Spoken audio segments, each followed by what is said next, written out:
Assalamualaikum warahmatullahi wabarakatuh. Perkenalkan, kami dari kelompok 3 akan membawakan presentasi yang berjudul Politik Dinasti di Indonesia. Sebelumnya, perkenalkan, nama saya Artati Mayangga Pramesti dengan NRP 20352111002. Selanjutnya ada rekan saya. Saya Khairul Nur Diyani Cahyanto, NRP 20352111040. Selanjutnya ada rekan saya. Saya Giva Nurlaila Putriaskur, NRP 20352111016. Selanjutnya rekan saya. Saya Muhammad Lutfi Satria Agung Mangla Putra dengan NRP 20352111004. Selanjutnya rekan saya. Perkenalkan, saya Yoshiro Susilo, NRP 2035211041. Setelah itu ada Rian. Perkenalkan, nama saya Rian Nur Febianta dengan NRP 20352111006. Selanjutnya ada Jessica Bella. Saya Jessica Bella Timothy, NRP 20352111027. Selanjutnya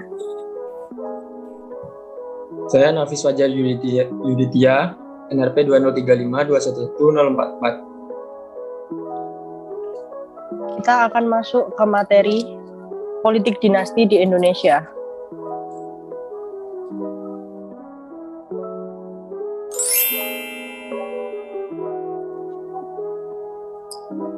Di sini saya akan menjelaskan tentang abstrak.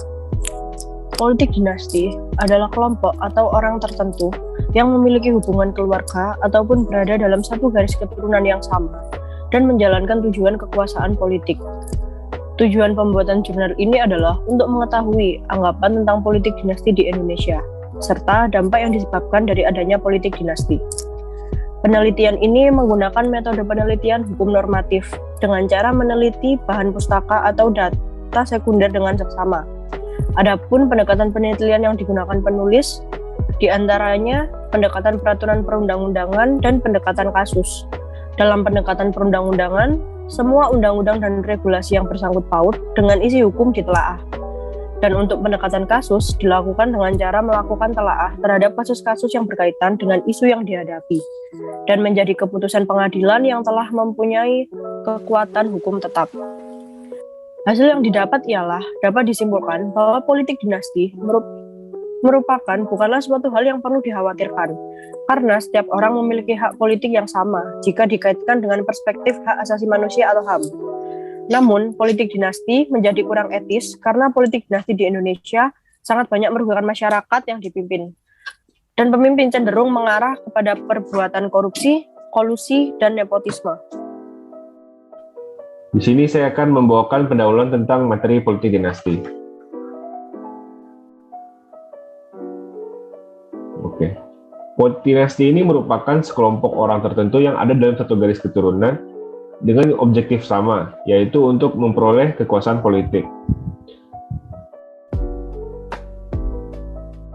Model politik ini terjadi karena gagalnya partai politik untuk mengkaderisasi calon pemimpinnya, sehingga pihak yang mendapatkan keuntungan bukanlah partai politik, melainkan keluarga si pemimpin ini.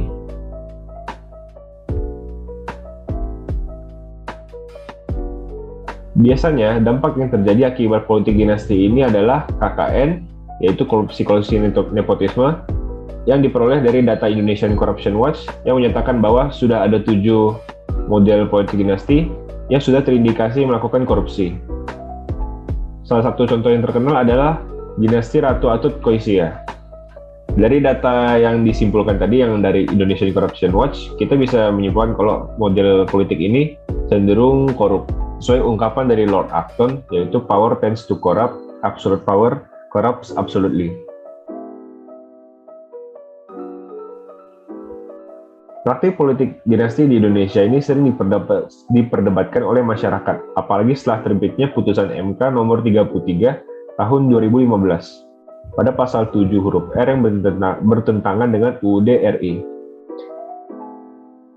UUD yang bertentangan ini tepatnya pada pasal 7 dan pasal 28D. Menurut MK, pembatasan politik seseorang ini merupakan tindakan yang diskriminatif. Makanya pada tahun 2015, putusan MK ini dicabut, seolah-olah melegalkan praktik politik dinasti.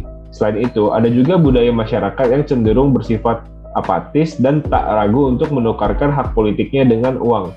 Inilah salah satu penyebab langgengnya politik dinasti. Saya akan membacakan tentang dasar teori dari penelitian dinasti politik.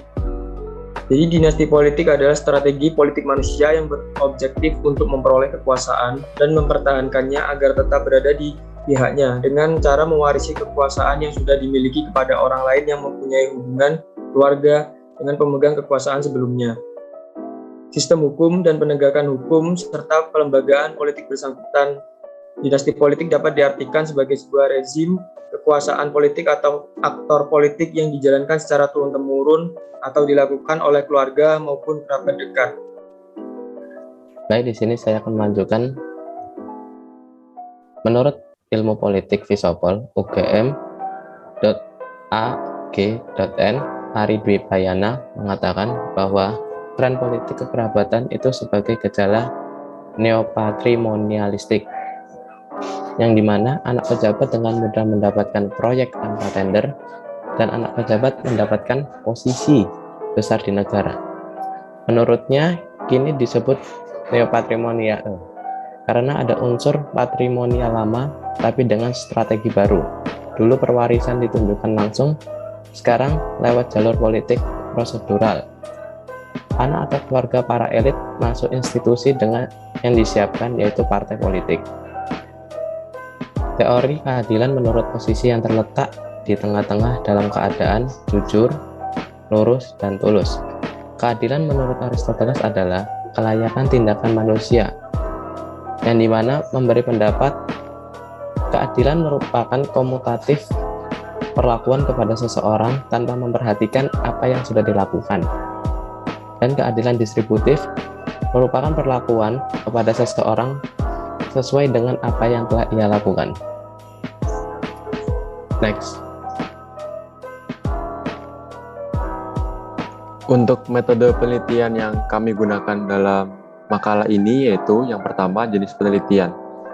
Jenis penelitian, dalam penelitian yang berjudul Politik Dinasti di Indonesia ini, kami menggunakan metode penelitian hukum normatif, yaitu metode penelitian hukum yang dilakukan dengan cara meneliti bahan pustaka atau data sekunder dengan seksama. Lalu yang kedua, pendekatan penelitian. Menurut Peter Mahmud Marzuki, pendekatan-pendekatan yang digunakan di dalam penelitian hukum adalah pendekatan perundang-undangan atau statute approach, pendekatan kasus, case approach, lalu pendekatan historis, historical approach, pendekatan perbandingan, comparative approach, dan pendekatan konseptual atau conceptual approach. Adapun pendekatan penelitian yang digunakan penulis dalam penelitian kali ini yaitu dua pendekatan, diantaranya satu, pendekatan perundang-undangan statute approach. Dalam hal ini, penulis akan menggunakan pendekatan perundang-undangan status approach yang dilakukan dengan menelaah semua undang-undang dan regulasi yang bersangkut paut dengan isu hukum yang sedang ditangani. Lalu yang kedua, pendekatan kasus case approach.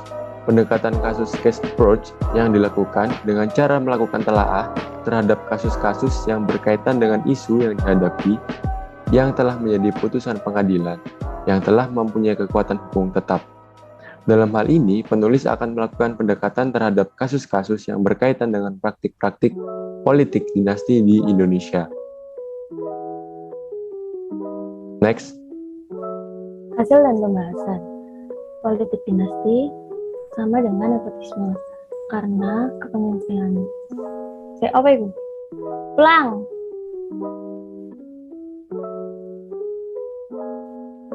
Hasil dan pembahasan.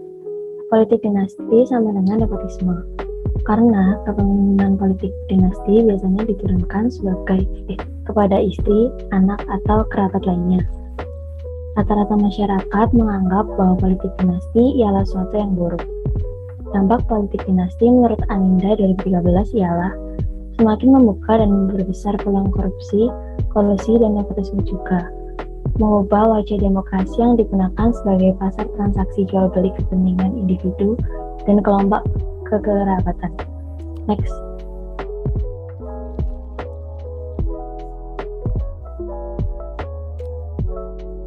Politik dinasti cenderung mengarah kepada kondisi destruktif dan penciptaan potensi konflik peradaban. Jika tidak dicegah, akan menyebabkan tidak bertahannya sebuah kehidupan manusia. Pengakaran budaya politik dinasti yang dilakukan oleh pelaku didorong oleh mitos pada dirinya yang memerlukan waktu yang panjang. Mitos ini digunakan seseorang agar selalu dianggap memberi sesuatu yang bermanfaat dan masyarakat mengingatnya dalam waktu yang lama. Next.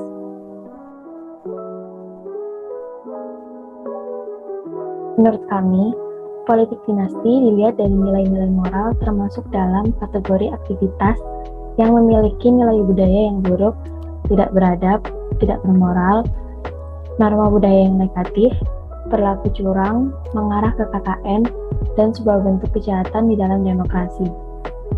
Politik dinasti cenderung malas atau tidak mau bekerja keras, tidak transparan terkait dengan pemerintahan, tidak tegas, tidak memiliki kompetensi yang baik, berkasus dan suka melanggar aturan, bohong serta mengingkari janji-janjinya. Contohnya, money politik dan black campaign. Next.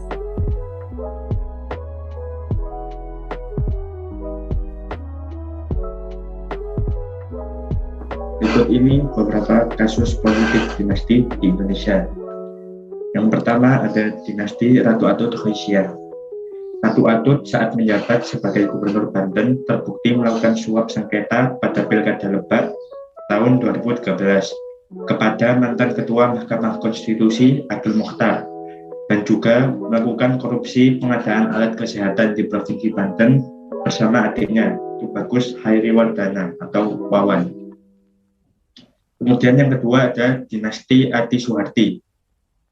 Wali Kota Cimahi periode 2012 sampai 2017, Adi Suharti bersama suaminya Ito Tojija menjadi tersangka kasus penerimaan suap terkait proyek pembangunan pasar di Cimahi dengan nilai total proyek mencapai 57 miliar.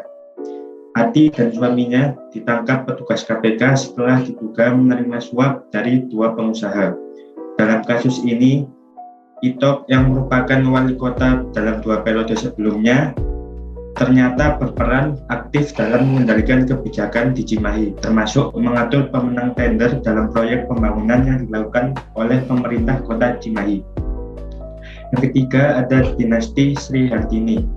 Pada Desember 2016, Sri Hartini, Bupati Klaten periode 2016-2021, tertangkap tangan dalam operasi KPK. Dia menjadi tersangka terkait jual beli jabatan di Klaten. Kepemimpinan di Kabupaten Klaten tak pernah lepas dari pasangan suami istri sejak tahun 2000. Sri Hartini merupakan istri dari mantan Bupati Klaten periode 2000-2005, Haryanto Wibowo. Kemudian yang keempat ada dinasti Yan Anton Ferdian. Bupati Banyuasin periode 2013-2018, Yan Anton Ferdian ditangkap KPK terkait kasus suap proyek di Dinas Pendidikan Banyuasin. Ia melanjutkan tampuk kekuasaan yang sebelumnya diduduki oleh ayahnya, Amiruddin Inud, selama 12 tahun. Dalam kasus ini, Yan Anton diduga menjanjikan sebuah proyek di Dinas Pendidikan kepada pengusaha bernama Zulfikar. Sebagai imbalan, dia meminta 1 miliar kepada Zulfikar. Dalam operasi tangkap tangan KPK mengamankan uang sebesar 229,8 juta rupiah dan 11.200 dolar Amerika Serikat dari Yan Anton. Yan Anton diduga menggunakan uang dari Zulfikar ini untuk menunaikan ibadah haji. Next.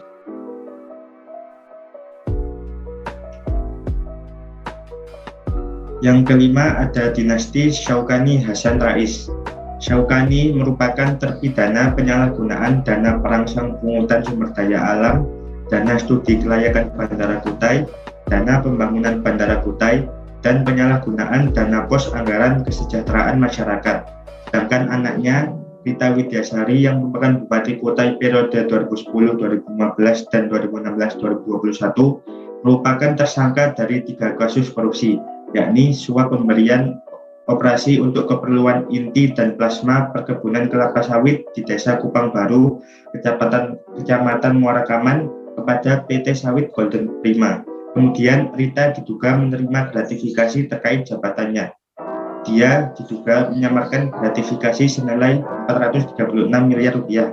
Dia juga menjadi tersangka pencucian uang karena menyamarkan gratifikasi. Yang keenam ada dinasti Fuad Amin.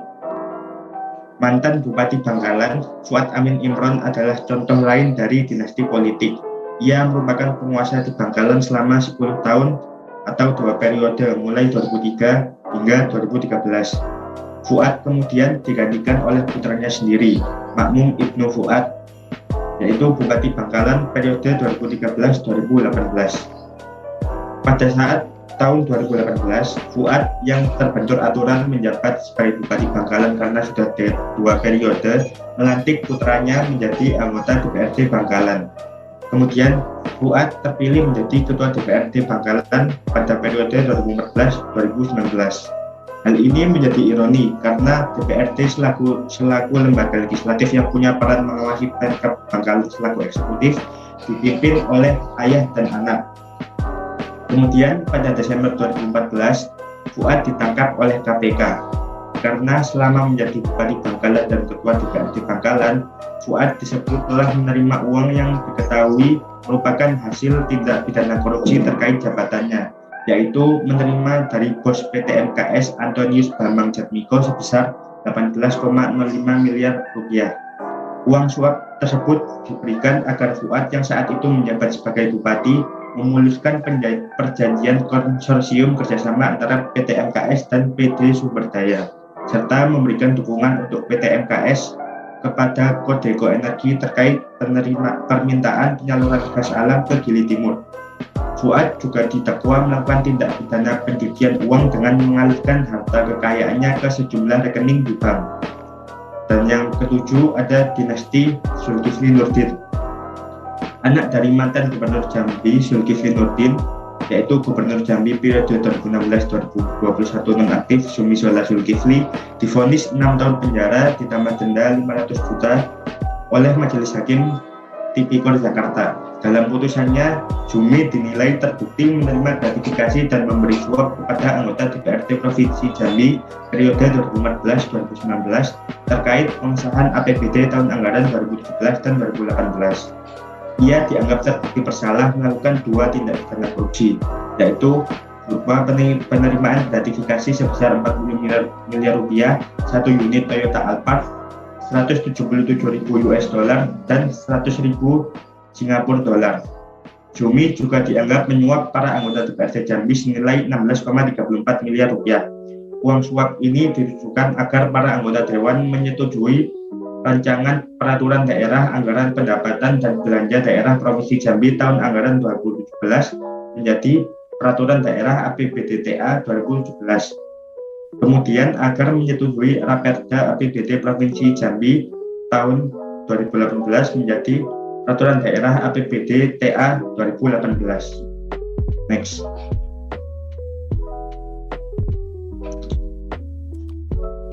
Namun tidak dapat dipungkiri, sekarang ini ada contoh dari dinasti politik yang berhasil membawa kemajuan bagi masyarakat. Contoh yang sedang hangat-hangatnya yaitu Wali Kota Solo saat ini, Gibran Rakabuming Raka, yang merupakan anak dari Presiden Indonesia saat ini yaitu Joko Widodo. Dalam masa jabatannya yang baru berjalan hampir 9 bulan ini, ia berhasil menorehkan prestasi. Salah satunya yaitu pemerintah Kota Solo berhasil mendapatkan penghargaan Pembangunan Daerah 2021 dengan kategori Kota Terbaik 2 di tingkat Jawa Tengah. Hal ini membuktikan bahwa politik dinasti tidak selamanya buruk. Namun, hal ini masih diperlukan pembuktian karena masa jabatannya yang masih terhitung seumur jagung. Next. Selanjutnya adalah kesimpulan. Kesimpulan dari penelitian tentang dinasti politik, yaitu adanya kerugian akibat politik dinasti, yang menjadikan partai sebagai mesin politik semata, yang pada gilirannya menyumbat fungsi ideal partai sehingga tidak ada target lain kecuali kekuasaan.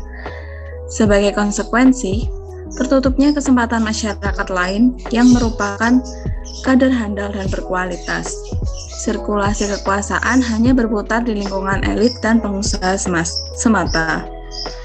Fungsi kontrol kekuasaan melemah dan tidak berjalan efektif, sehingga dinasti politik harus dilarang dengan tegas karena jika makin maraknya praktek ini di berbagai pilkada atau pemilu legislatif, maka proses rekrutmen dan kaderisasi di partai politik tidak berjalan atau macet. Jika kuasa para dinasti di sejumlah daerah bertambah besar, maka akan kian marak korupsi sumber daya dan lingkungan, kebocoran sumber-sumber pendapatan daerah, serta penyalahgunaan APBD dan APBN. Next.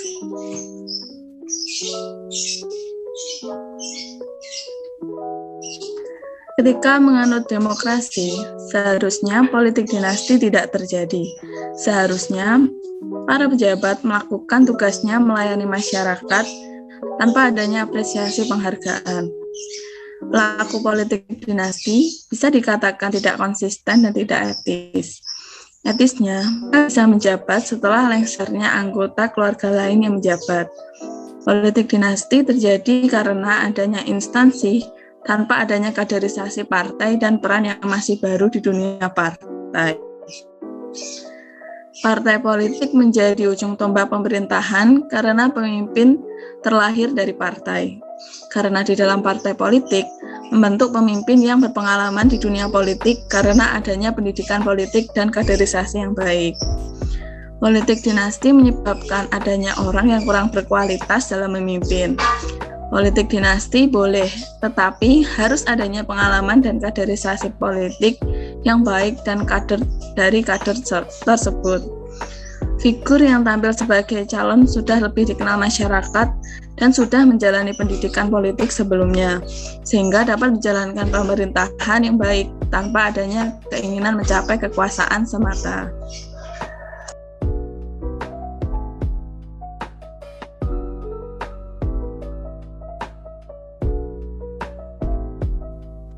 Demikian presentasi dari kelompok kami tentang dinasti politik di Indonesia. Kurang lebihnya kami mohon maaf. Terima kasih. Wassalamualaikum warahmatullahi wabarakatuh. Salam Pancasila. Salam Pancasila. Salam Pancasila. Pancasila.